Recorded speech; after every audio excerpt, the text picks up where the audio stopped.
So I've been talking about 4 dates to watch. So a prophecy, if you will, with 4 dates. The first one, or the next one, the first one on this list is in 2 days from now, Wednesday 31st of January. Then the anniversary of the Black Saturday bushfires, the 9th anniversary, will be on Wednesday the 7th of February. 9 days later it will be the anniversary of Ash Wednesday bushfires.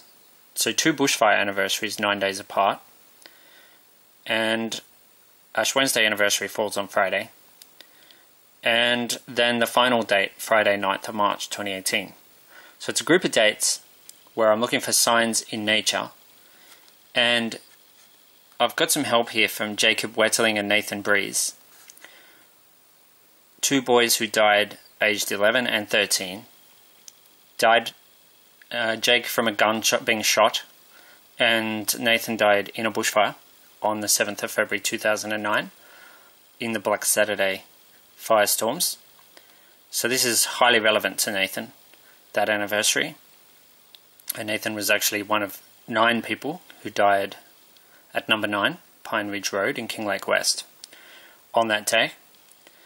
So this is also a message against climate change denial, that choice to deny that climate change is a threat and a danger to people's lives, because Nathan understands all too well that it is, being dead and all. And Friday the 9th of March is the birthday of my partner,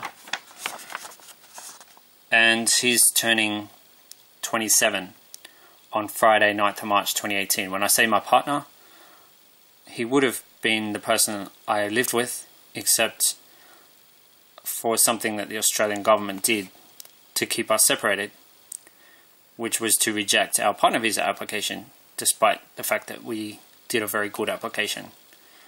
So, yeah, like I said, a message against authoritarianism, a message against people doing the wrong thing by people just because they're in a position of power, a message against bullying, and a message against dishonesty. Not only did Australia's government reject our partner visa, they extended the estimated processing time from 6 months to 12 months, then to 15 months. Then they rejected without even notifying me of the decision. So I went through the second half of last year not knowing what the outcome was. So a little hobby of mine is to add up the letters in a word and get its value. Well, here we have the names of all the tropical cyclones for this year. And I've done up to Savannah. I've started with the first one, which was named by Indonesia, Dahlia. So Dahlia, Hilda, Irving and Joyce have already been. And we're coming up to Kelvin, Linda, Marcus, Nora, Owen, Penny, Riley and Savannah. But who knows how many there will be altogether this season. I've just gone up to Savannah because I just did. And 741 is the value of all those letters, according to their place in the alphabet. It's also the number of days between Saturday 27th of February 2016 and Friday 9th of March 2018. 2016 is actually 666 times 3 plus 6 times 3, so it's a bit of a devilish year, and it's the year that I was forcibly separated from the person I loved by Australia's government, Australia's federal government, Australia's Commonwealth government, Australia's Department of Immigration and Border Protection, which is headed up by Peter Dutton. Now, 741 days after that date that I've put there, Saturday 27th of February 2016, it will be Friday 9th of March 2018, the 27th birthday of my best friend, and the person I would have lived with had the government not forcibly separated us, for reasons that I don't know. The true reason, I don't know if it's because of the colour of his skin, the colour of his hair, the colour of his eyes. I don't really know the reason. I do know it's not for the reasons that they gave in their rejection letter, because what they wrote was rubbish, and they didn't even have the decency to send it directly to me. They sent it to my partner, knowing that me and my partner had just had a falling out, because they had left us waiting for so long that I finally lost it.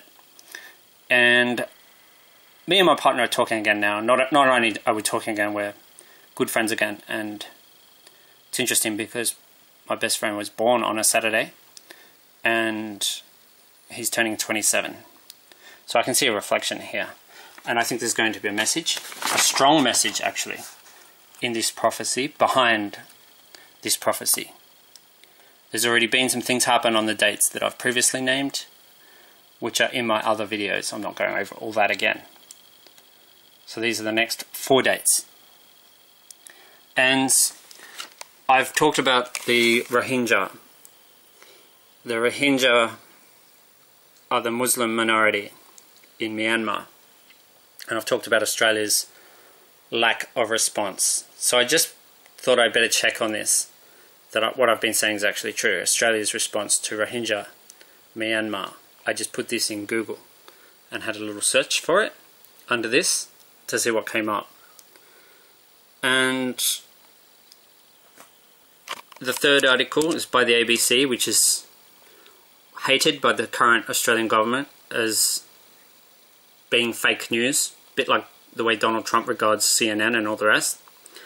Australia can't stay silent on Myanmar's apartheid.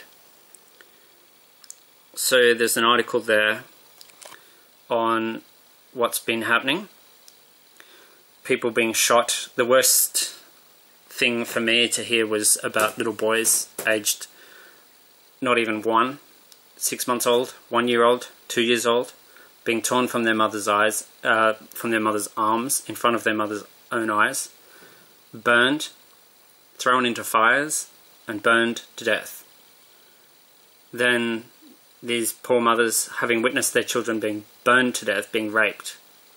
And I think when any government chooses to turn a blind eye to this sort of thing, and then claims to be a force of good in the world, it's kind of bringing to mind the fact that any country, the Germans thought they were the good guys once too, before World War II.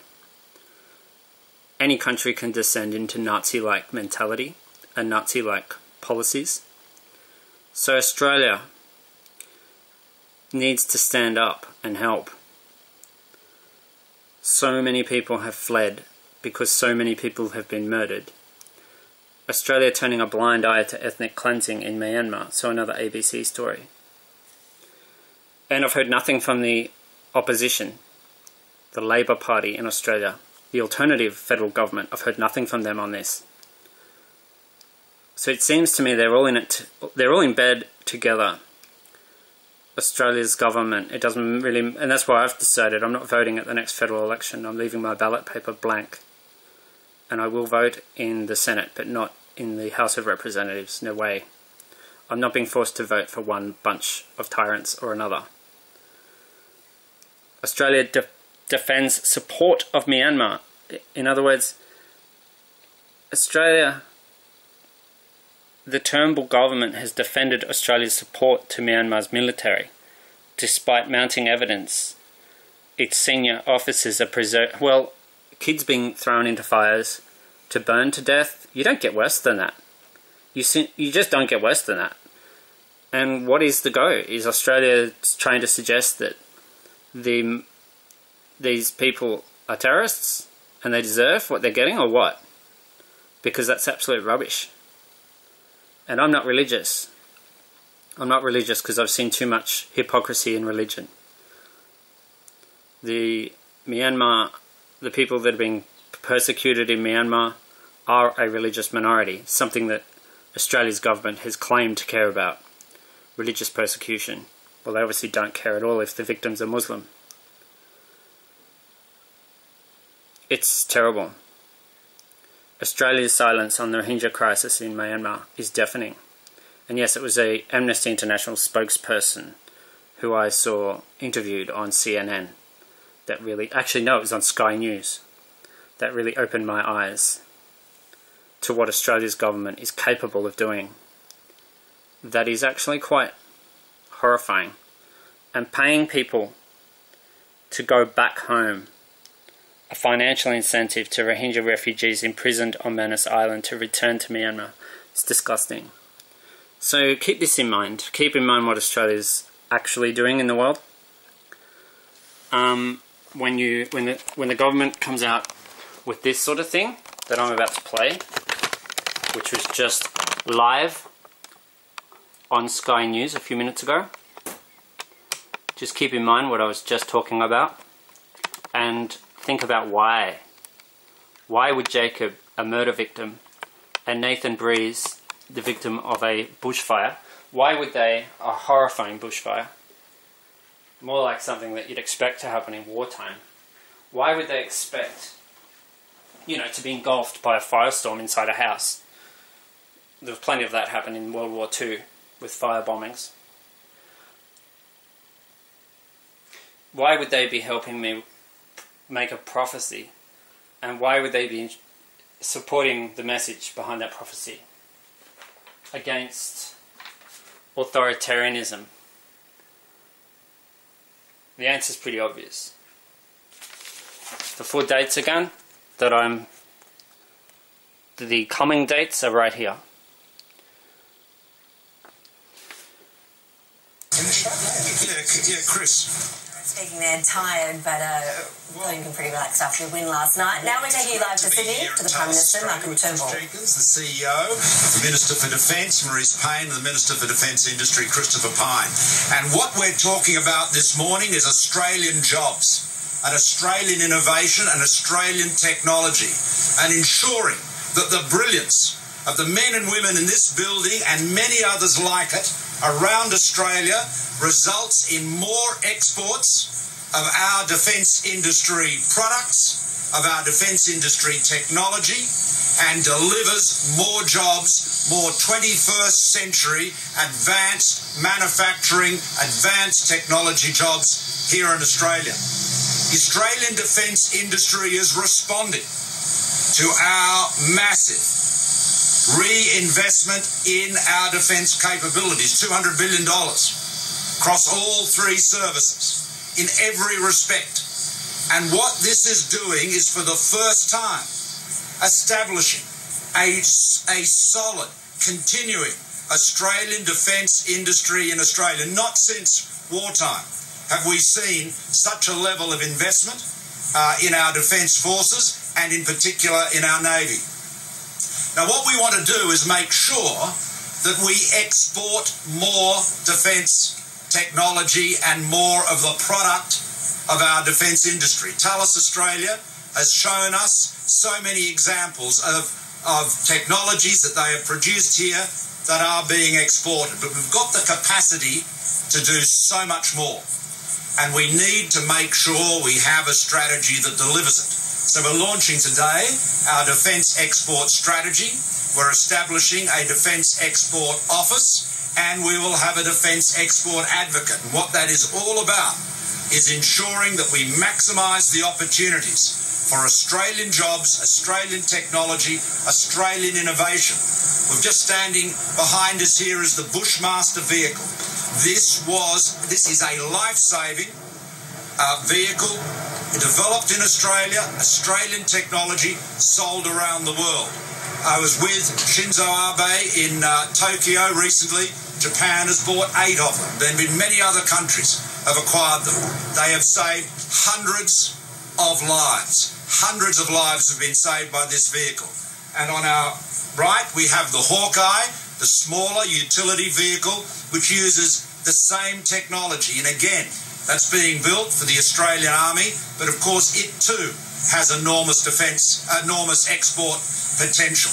But it is a very wide range of technologies, and I'll ask Christopher and Marise to say more about it.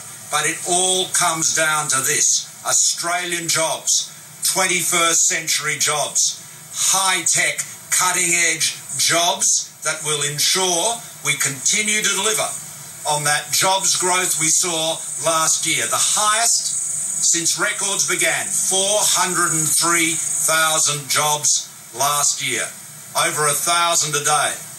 We promised jobs and growth in the 2016 election, and that's exactly what we're delivering. and our defence industry plan, our defence export strategy is all part of that. Australian jobs, Australian innovation, Australian technology, opening more opportunities up around the world. Thank you so much for joining us here today, and I'll ask Christopher and Maurice to add to my remarks. Well, thank you very much, Prime Minister, to you and to Marise Payne, the Defence Minister. Well, today is an unprecedented day in Australian defence industry and really Australian defence history. No government before the Turnbull government has decided to invest in a defence export strategy in the way that this government has done so. We've invested $200 billion over the next 10 years in building up our military capability. It is a logical extension to that investment, the largest in our peacetime history, to see how beyond our domestic requirements we can supply our friends and our allies with military platforms and equipment that will also transform their military capabilities and create the jobs and the growth here in Australia. One of the features, of course, of defence industry is peaks and troughs, depending on the Australian government's demand for equipment and platforms. By investing in defence exports, we're giving defence industry the opportunity to see through those peaks and troughs and establish very long-term investments in their equipment, in their skills, in their workforce, in their management, in their research and development. So you can see the plan is all starting to work together, and the defence export strategy is the latest. We expect that in the next 9 years, because of the investments of this government, we'll move to being in the top 10 defence exporters in the world, and so we should be. It's the first time we're bringing a serious attachment to Team Defence Australia. So there'll be more support for defence attachés, a grants program for small and medium enterprises to build their capabilities, more investment in the Global Supply Chain Project, bringing together in the new Defence Exports Office all of those arms of defence that were already dealing with exports but in a piecemeal way, except the exports permits part of the department. We're working with the Centre for Defence Industry Capability to build their part of this part of the economy, and a memorandum of understanding with Austrade, because Austrade already has many of these skills. We'll appoint new in-country defence exports in target markets, and we'll give training to the defence attachés in expanding our defence exports. We'll put more money and effort into trade shows and long-term plans and strategies. So it's a very exciting day for defence industry in Australia. I'm sure it'll be welcomed by them, and it gives us the chance to be a serious global player in the defence exports market. Thank you. Maurice. By the way, I don't have any issues with Christopher Pyne, personally. He's never come across to me as being racist. He's not homophobic. Personally, I've got no issues with him, but it just shows it's the party machine that rules. Thank you very much, Prime Minister, and to the Prime Minister and the Minister for Defence Industry, Christopher Pyne, and Chris Jenkins, the CEO of Thales. It's fabulous to be here in Western Sydney, in Rydalmere, with such a high-tech, innovative business like Thales, which is a great demonstration of exactly what we want to see under the Defence Export Strategy as it develops over the coming years. When we announced the Defence White Paper, launched the Defence White Paper and the Defence Industry Policy Statement, the Prime Minister and I, in February of 2016, almost 2 years ago now, the vision that we had for defence industry in this country was laid out in that policy statement. This defence export strategy, for which I congratulate both Christopher and the Department of Defence in terms of the effort that has gone into producing it, is a fabulous next step in that process and sets out a very, very valuable pathway for our engagement into the future in defence export terms.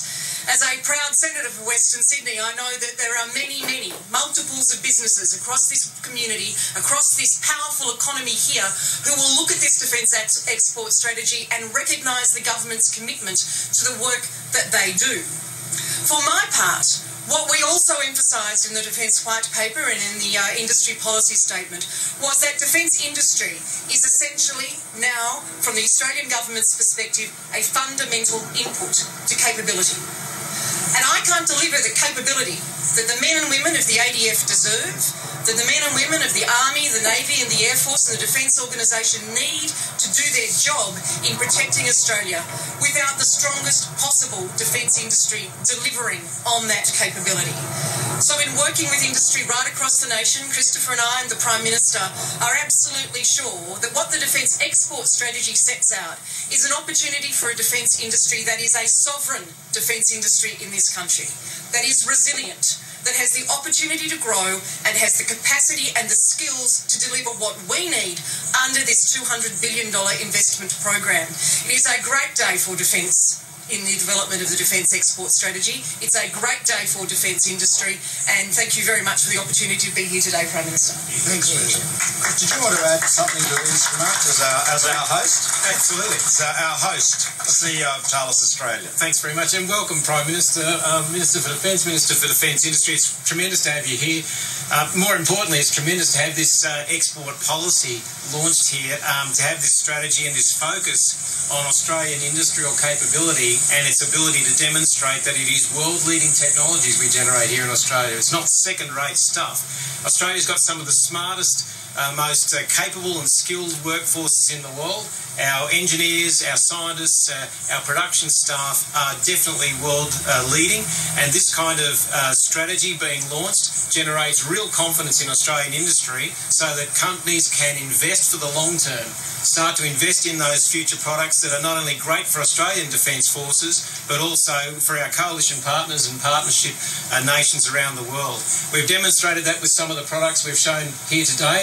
There are many other industrial capabilities in Australia that put Australia at the forefront of defence technology in the world, and I think it's great to have this export strategy launched here today and to be able to show to industry Australia's open for business. The unprecedented support from this government is truly, truly welcome. So thank you very much, Prime Thanks, Minister. Chris. Thank you. Thank you. Well said.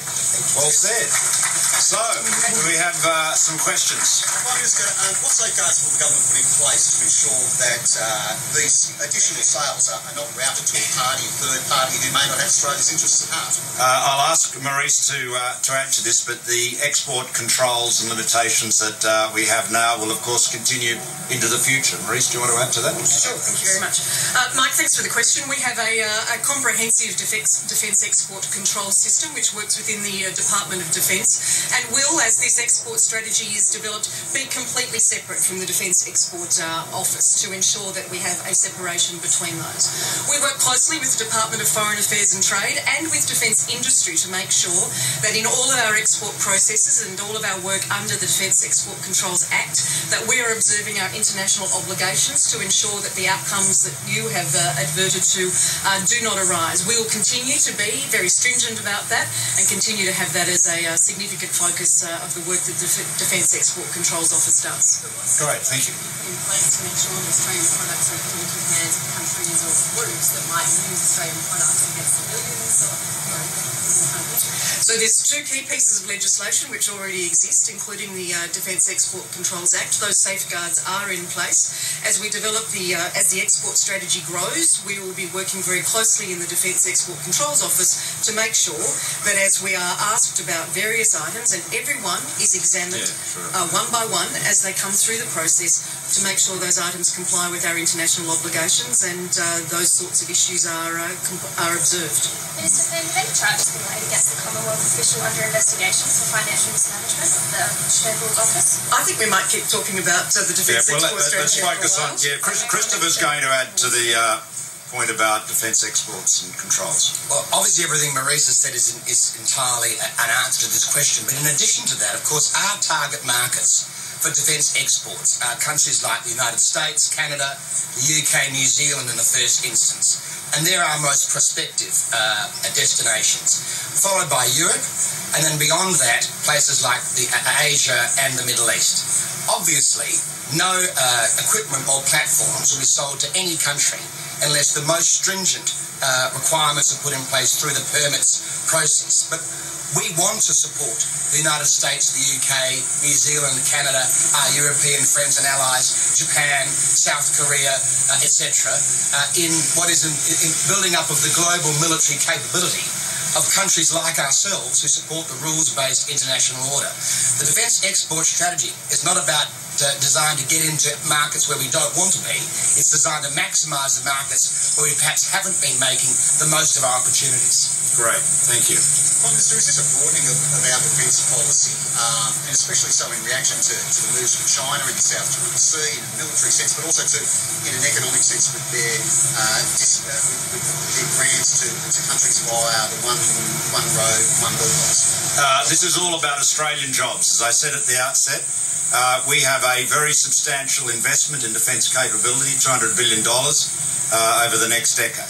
And that is resulting in the creation of thousands of jobs, advanced manufacturing, 21st cutting-edge technology jobs in Australia. We want to support those jobs with more opportunities, export opportunities. Australia is around 20th as an exporter of defence industry. Given the size of our defence budget, we should be a lot higher up the scale than that. So the goal is to get into the top 10. That's the ambition. We're underdone in terms of our defence industry historically and particularly with exports. Now all that is changing. As Maurice has described, with our defence white paper, our defence industry plan, our defence export strategy, this is a big game-changing step to ensure that we have the long-term commitment of government, as Chris acknowledged a moment ago, to Australia's defence industry and the thousands of jobs which it is creating. Last one, please. I'm sorry, you'll have to start again. You were being overspoken earlier.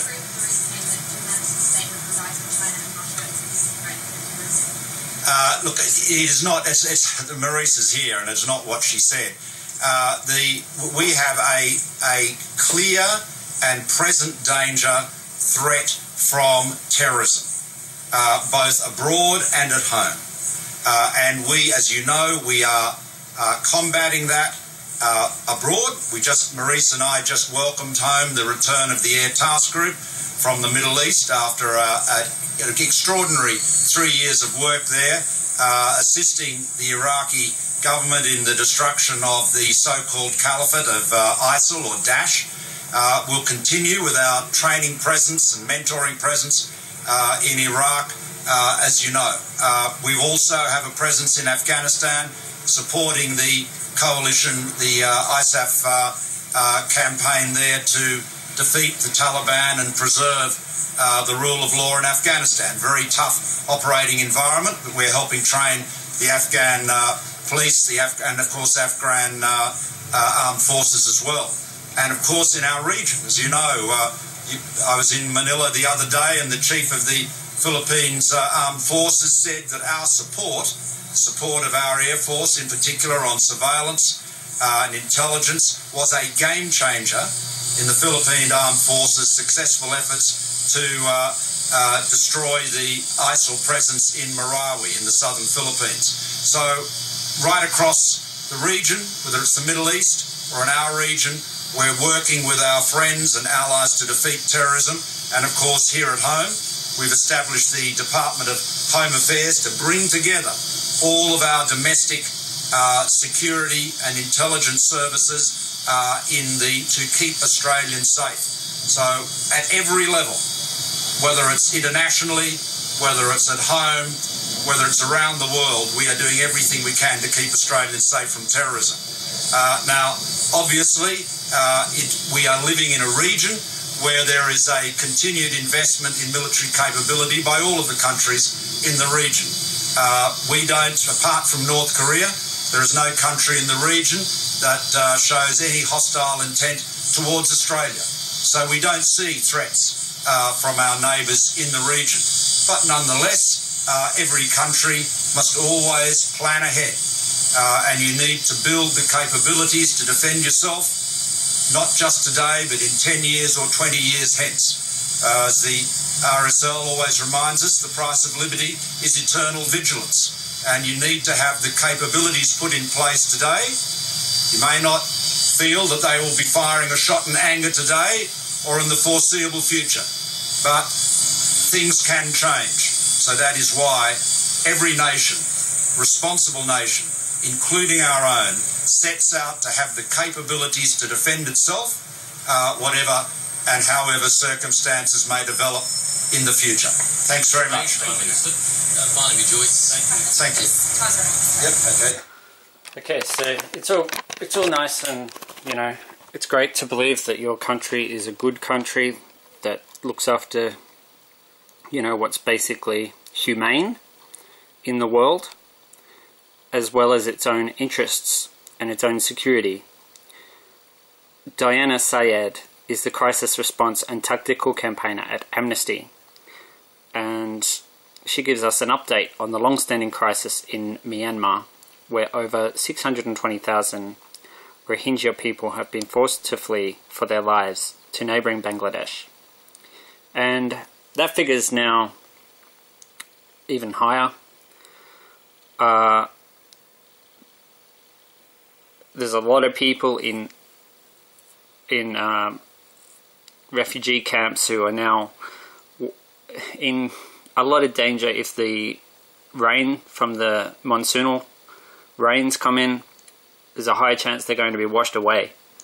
So what has happened over the last 3 months? In late August, a Rohingya armed group launched a series of attacks against several security forces posts in the north of Myanmar. The military retaliated with a systematic and entirely disproportionate operation of gang rape, forced abductions, the burning of entire villages, and the murder of people fleeing the violence. This forced more than half of the 1.1 million Rohingya people who had been living in northern Rakhine State to flee to bordering Bangladesh. This is not the first time that such systematic human rights abuses have been unleashed to the Rohingya people in Myanmar. Amnesty has been documenting human rights abuses and forced displacement of the Rohingya people for decades. Although Amnesty wasn't permitted entry into Rakhine State during the latest crisis, our researchers were in Cox's Bazar, documenting the horrific testimonies of newly arriving Rohingya refugees who shared horrific stories of whole families being burned alive in their homes. Fathers were forced to watch their children being gang raped in front of them before being brutally killed. Elderly people who were carried away to safety by villagers were shot in the back as they fled. The strategic placement of landmarks by the landmines by the Myanmar military along the border with Bangladesh to further maim those fleeing to safety reveals an even more sinister approach, not only defying the right of Rohingya people to exist, but attempting to systematically kill them, all in one fell swoop. This isn't an exaggeration or an emotional account. Amnesty has satellite images showing the razing of villages, and medical experts have examined Rohingya refugees in Bangladesh to verify that the injuries sustained directly relate to their personal testimonies. The United Nations has described these events as textbook ethnic cleansing. The question that can't be ignored is, how far have we come in history when people still refuse to act in the face of such overwhelming and damning evidence? Amnesty Australia has been campaigning to amplify the voices and stories of those who have survived and to call for accountability for the perpetrators of these war crimes. That Rohingya people are living with increased uncertainty in camps in Bangladesh, with limited access to humanitarian aid or safety, remains an ongoing concern, particularly for the women and children who account for over 70% of the population. Both the UK Prime Minister and US Secretary of State Rex Tillerson have called the crisis in Myanmar a campaign of ethnic cleansing. The UK has cut all ties to the Myanmar military, while the EU and US have taken steps to sanction Myanmar's military leaders from travel to their countries. Why has Australia, an ally and close neighbour in the region, refused to do the same? Although necessary, pledging $30 million in humanitarian aid and assistance is not enough right now. Amnesty has called Myanmar an apartheid state. What does that mean? Just last week, Amnesty published an extensive report following a 2-year investigation and an in-depth legal analysis of Myanmar to conclude that the Rohingya people are trapped in a system of state-sponsored, institutionalized discrimination. Every aspect of their lives is so heavily restricted that it amounts to the crime against humanity of apartheid.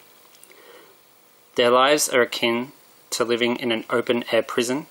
Arbitrary curfews and tight lockdowns in villages heavily restrict their ability to seek work. The very thought of travelling to a neighbouring village is met with checkpoints, bribery, and intimidation. The Rohingya people are unable to access healthcare in specific state hospitals, and when they can, they are relegated to Muslim wards.